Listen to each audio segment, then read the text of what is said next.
فلما ذهب عن ابراہیم الروع، جب ابراہیم کا خوف جاتا رہا، وجاءت البشرا، اور یہ بشارت پہنچ گئی، ان کے لیے خوشی کی بات تھی کہ اب سارا کے ہاں بھی اللہ تعالیٰ بیٹا عطا کرے گا۔ یجادلنا فی قوم لوط، اب اس نے جھگڑنا شروع کر دیا ہم سے قوم لوط کے بارے میں۔ یہ مجادلہ جو ہے یہ تورات میں بڑی تفصیل سے آیا ہے کہ دیکھو تم جو جا رہے ہو، اگر اس شہر کے اندر، ان بستیوں کے اندر 50 آدمی بھی راست باز ہوں گے تو کیا کرو گے؟ کیا پھر بھی ہلاک کر دو گے؟ فرشتوں نے کہا نہیں، اگر 50 آدمی وہاں ہوئے، اگر راست باز ہوئے تو ہم ہلاک نہیں کریں گے۔ اچھا دیکھو، میری کوئی حیثیت نہیں ہے، میں بہت ناچیز ہوں، لیکن میں پھر جرأت کرتا ہوں، میں اللہ سے عرض کرتا ہوں کہ اچھا ہو سکتا ہے 40 ہوں وہاں پر۔ تو پھر اچھا 40 بھی ہوئے تو پھر ہم ان کو بھی پھر چھوڑ دیں گے، بستیوں کے اوپر عذاب نہیں آئے گا۔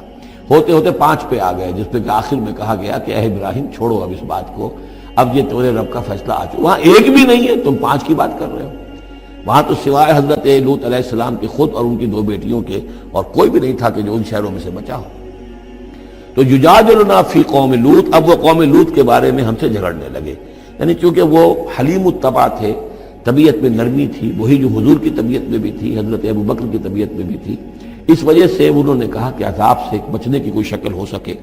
ان ابراہیم لحلیم اواہ منیب، 3 الفاظ جمع کر دیے گئے۔ یقیناً ابراہیم بہت ہی حلیم بھی تھا، بہت ہی نرم دل تھا، اور بہت ہی اللہ کی جناب میں رجوع کرنے والا تھا۔ یا ابراہیم عارضا ھذا، تو اب کہا گیا ان سے کہ ابراہیم اب چھوڑیے، اب اس بات سے آپ ذرا قطع تعلق کیجئے۔ انہ قد جاء امر ربک، یہ تو اب آپ کے رب کا فیصلہ آ چکا ہے۔ وانہم آتیہم عذاب غیر مردود، اب ان پر وہ عذاب آ کر ہی رہے گا جسے لوٹایا نہیں جا سکے گا۔ ولما جاءت رسلنا لوطا سیء بہم ضاق بہم ذرعا، تو جب آئے ہمارے یہ فرشتادے بھیجے ہوئے، ہمارے یہ پیغامبر، یہ فرشتے لوط کے پاس، سیء بہم، کہ وہاں پر یہ بھیجے گئے تھے بہت خوبصورت لڑکوں کی شکل میں، اور ان کے ہاں جو تھا معاملہ آپ کو معلوم ہے کہ جو عبرت پرستی ان کے ہاں تھی اور جو سوڈمی تھی، تو یہ لڑکے خوبصورت آ گئے تو اس قوم کے لیے، تو ان کے لیے جشن ہو گیا کہ ہمارے لیے شکار آ گئے ہیں بہت اچھے،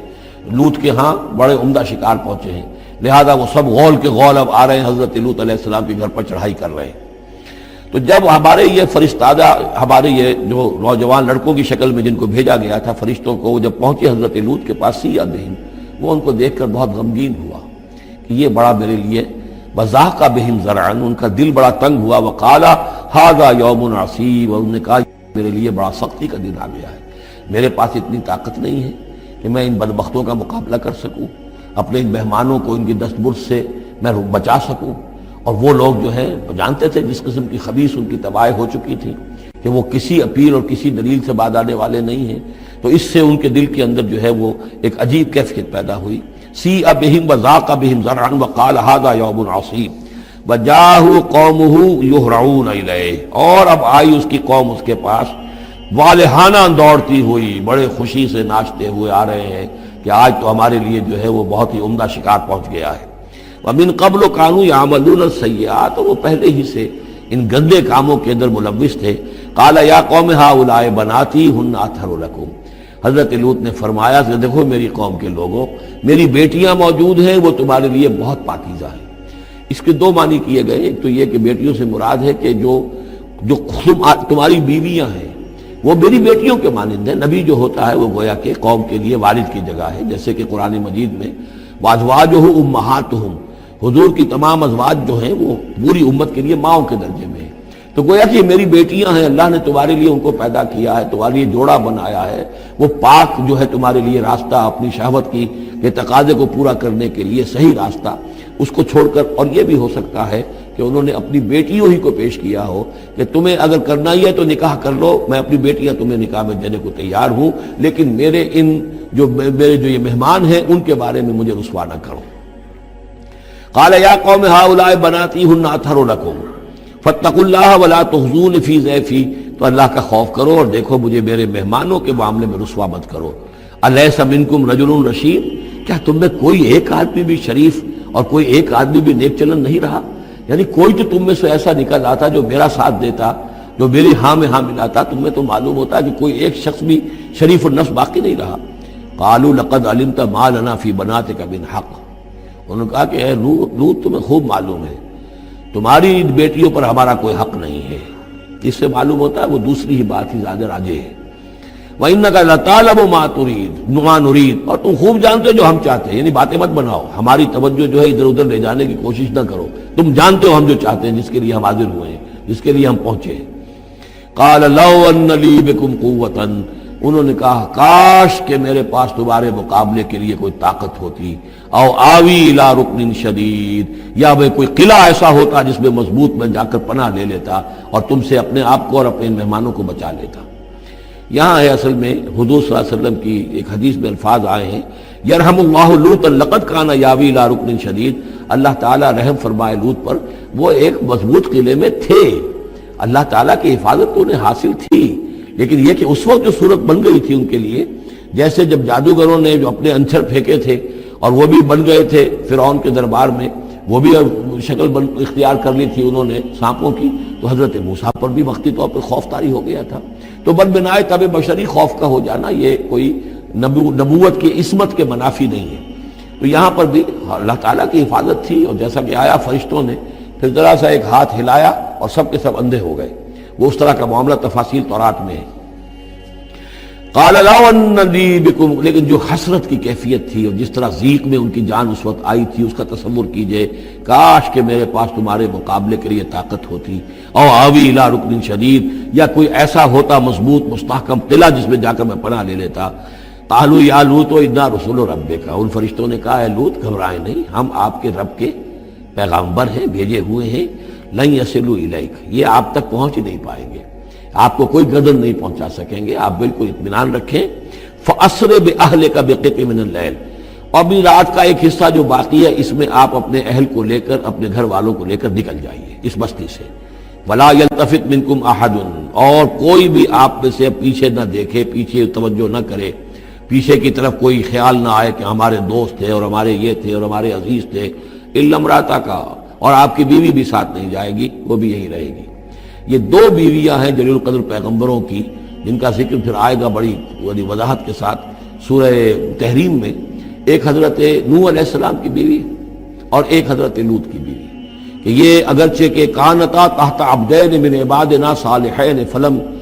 فخانتاہما فلم یغنیا عنہما من اللہ شیئا، اگرچہ وہ ہمارے دو بہت ہی نیک اور بہت ہی برگزیدہ بندوں کے تحت تھیں، ان کے گھروں میں آباد تھی، لیکن یہ کہ انہوں نے خیانت کی، اور اس کے نتیجے میں یہ ہے کہ پھر وہ اللہ تعالیٰ کے عذاب سے ان کے شوہر انہیں بچا نہیں سکے،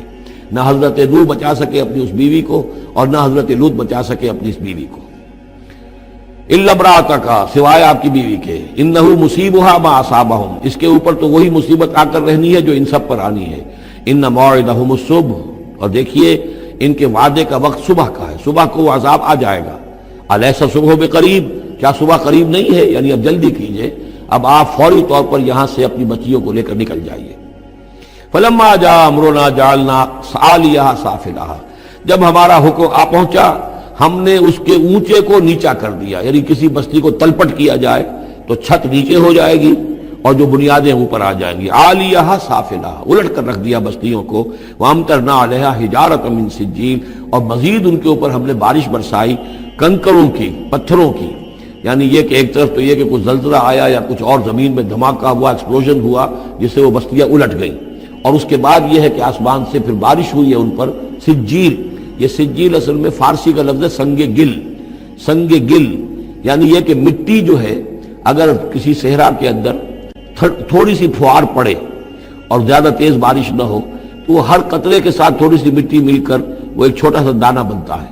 اور وہ پھر دھوپ جب پڑتی ہے تو وہ پھر پک جاتا ہے، جیسے کہ کہیں آپ اینٹیں پکاتے ہیں اپنے بھٹیوں کے اندر، یہ پھر کہلاتی ہے سنگ گل،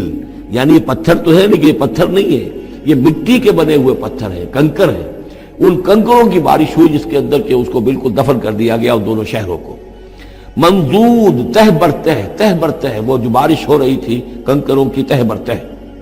مسومۃ عند ربک، اور وہ نشان زد تھے تیرے رب کی طرف سے، یعنی ہر ایک کے لیے معلوم تھا کہ کس کو کون سا پتھر لگنا ہے اور کون سا جو شخص ہے اس کی ہلاکت کس کے ذریعے سے ہونی ہے۔ وما ہی من الظالمین ببعید، اور یہ ان ظالموں سے کچھ زیادہ دور نہیں ہے، یعنی جو مشرکین مکہ ہیں،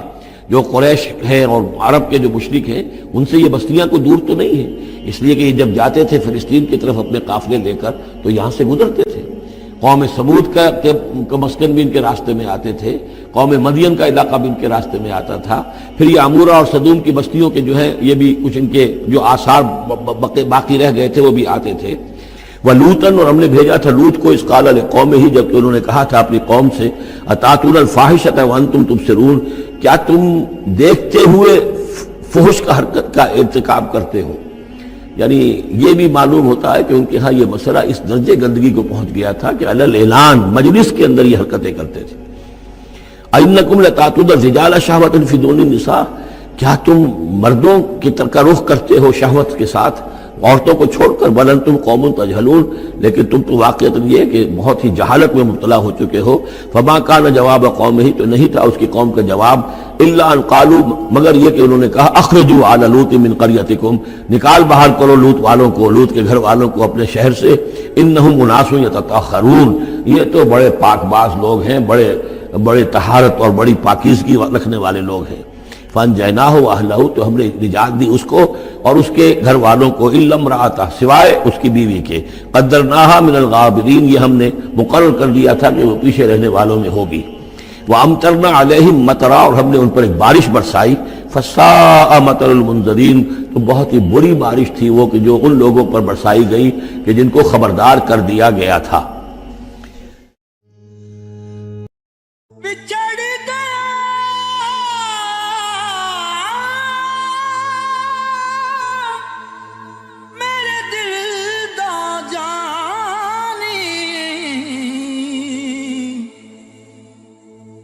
میں ککھوں وانگر رل گئی،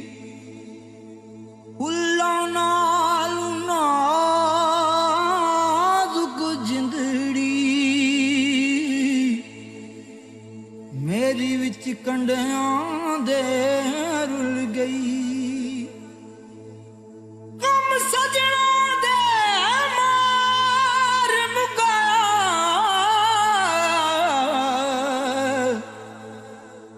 تے میں اتھروں بن کے ڈل گئی، ایک مایا تیری یاد نہ بھلدی، باقی ہر شے جگ دی بھل گئی۔